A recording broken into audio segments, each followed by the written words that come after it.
नमस्कार साथियों, स्वागत है आप सभी का।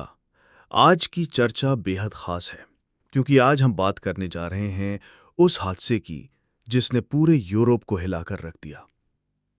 आपकी स्क्रीन पर ये तस्वीरें देखिए, जले हुए खंडहर, आग में झुलसती इमारतें और इनके पीछे छिपा है एक ऐसा हमला जो सीधे यूरोपियन यूनियन और ब्रिटिश काउंसिल के ऑफिस पर हुआ। जी हां दोस्तों, ये कोई और नहीं बल्कि रूस का सीधा निशाना है। पुतिन के आदेश पर चलाए गए इन मिसाइलों ने न केवल यूक्रेन बल्कि पूरे यूरोप को चुनौती दे डाली है। सवाल उठता है, जब डिप्लोमैट्स की सुरक्षा वियना कन्वेंशन के तहत गारंटी होती है तो फिर रूस ने यह कदम क्यों उठाया? दूसरी ओर ट्रंप, वो ट्रंप जो बार बार दावा कर रहे थे कि मैं रूस यूक्रेन युद्ध रोक दूंगा, मैं पुतिन को मना लूंगा। लेकिन हकीकत यह है कि जब यह हमला हुआ तब ट्रंप केवल दुख जताकर चुप रह गए। दुनिया को सिर्फ यह कहकर टाल दिया, I am sorry, I can't do anything. लेकिन दोस्तों, असली कहानी यहीं खत्म नहीं होती, क्योंकि इस हमले के पीछे छिपा है बदले का खेल।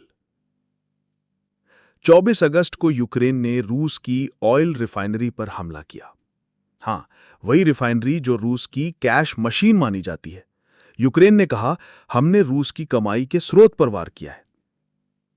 और उससे एक दिन पहले यूक्रेन ने रूस की उस पाइपलाइन को टारगेट कर दिया जो तेल लेकर सीधा हंगरी और स्लोवाकिया पहुंचती थी। अब सोचिए, हंगरी जैसे लैंडलॉक देश को जब 7 दिन तक एनर्जी क्राइसिस झेलना पड़ा तो गुस्सा किस पर निकला? रूस पर नहीं, बल्कि यूक्रेन पर। हंगरी ने साफ कह दिया, ये हमारी संप्रभुता पर हमला है, और उन्होंने सीधे सीधे यूक्रेन के मिलिट्री कमांडर पर बैन लगा दिया। यानी मामला सीधा है, यूक्रेन रूस को भड़काता है, रूस पलटवार करता है और बीच में यूरोपियन यूनियन पिसता है।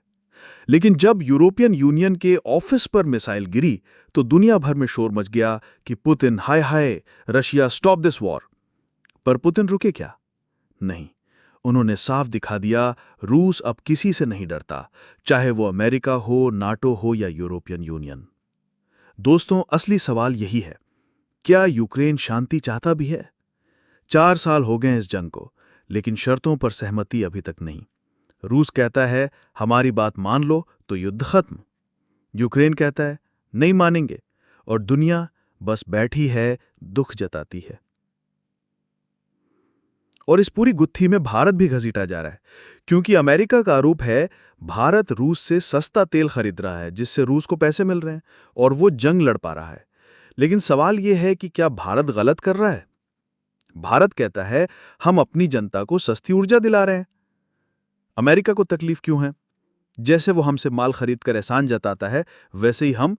अब देखिए खेल, एक ओर रूस मिसाइलें दाग रहा है, दूसरी ओर यूक्रेन अपनी उपलब्धि गिनाता है। ट्रंप अपनी इलेक्शन कैंपेन में शांति के दावे कर रहे हैं और यूरोपियन यूनियन डरा सहमा बैठा है। खुला संदेश है, मैंने यूरोपियन यूनियन के ऑफिस पर गोला मार दिया, अब क्या कर लोगे? और यही सवाल आज पूरी दुनिया पूछ रही है।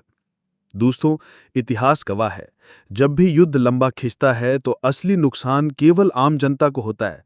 यूक्रेन के बच्चे, रूस के सैनिक, यूरोप की जनता और यहां तक कि भारत जैसे देश भी जो प्रतिबंधों के बोझ तले दब रहे हैं। तो आज की सबसे बड़ी सच्चाई यही है, डिप्लोमेसी, डायलॉग, पीस, ये सब शब्द भर रह गए हैं। हकीकत में ये युद्ध अब एक ग्लोबल शतरंज बन चुका है और हर मोहरा अपने अपने स्वार्थ के लिए खेल रहा है। और अंत में सवाल आपसे, क्या रूस और यूक्रेन रुकेंगे? क्या ट्रंप सच में शांति ला पाएंगे, या फिर आने वाले सालों में ये जंग और भी खतरनाक मोड़ लेगी?